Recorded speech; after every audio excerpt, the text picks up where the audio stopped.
చీరలు ఇప్పి ఆడాలి, చీరలు ఇప్పి వద్దు సార్ చీర లేదు. మేము ఎట్లా చెప్తా, మేమేం చేస్తాం, జర దూరం ఉంటుండే మేము చిన్నలం కదా. మా వాళ్ళ మా చిత్తల బాయ్ అవతలనే ఇది నడిచింది. అయితే మేము చీరలు ఇప్పాము సార్, లేదు లేదు చీరలు ఇప్పాలి మనం దేవుడు ఎంత. అదైతే జరసేపు కూడా ఆడని చెప్పదు, అర్ధ గంట ఆడిపిట్టుడు అర్ధ గంట బరి వాట. ఒక ఆమె అయితే మొత్తం చక్రచి పడిపోయింది. అది సిగ్గువాయి బట్టలు ఇప్పుడాయి, లంగాలు లేవాయి. లంగాలు అప్పుడు లంగాల మధ్య ఉన్నాయో లంగాలు, కానీ అంత యాడికి లేదు. కానీ అట్లా ఇప్పిపిచ్చి కుప్ప పెట్టి ఆ సూట్ కేసులు బతుకమ్మ లేక సుట్టు పెట్టి ఆడిపిచ్చి ఓ వాళ్ళ నెల కొట్టి నవ్వుడిగా తురకాలనే కొడుకులు పక్క పక్క పక్క పక్క నవ్వు. అదే తురుకోలు మస్తు కష్టపెట్టింది ఇక ఫస్ట్కి.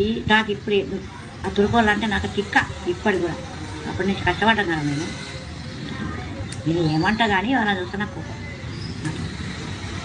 ఏమంటాం కానీ అంత చీత బాగా తెచ్చేట.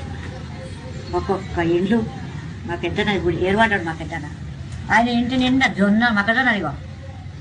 ఆ ఇల్లు కాల పెడితే ఇప్పుడు 6 గుడ్డ ఎట్లుంటుంది, ఎట్లా ఎగురుతుంది చాలా మొక్కజొన్న అట్లా ఈ పదాలు.